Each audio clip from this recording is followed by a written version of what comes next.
Welcome to Excel Intuition's Iserror function example 2 video. Suzanne here. If you haven't already done so, I recommend you download the companion workbook that goes with this video, and you can find the link in the YouTube entry. That way you can try this on your own and experiment with other aspects of this workbook.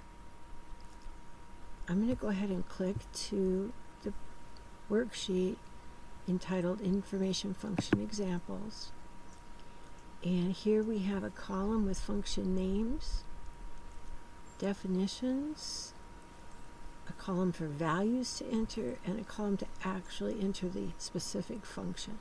And we're testing Iserror in this example.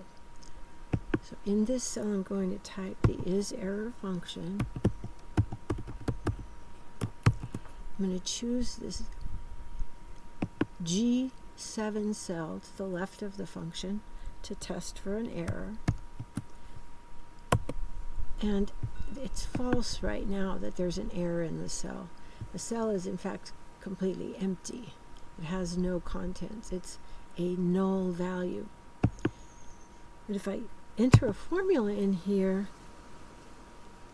that results in an error, such as dividing by 0, we can see that the value of the function changes to true. And you can experiment with a variety of formulas in here to test this on your own.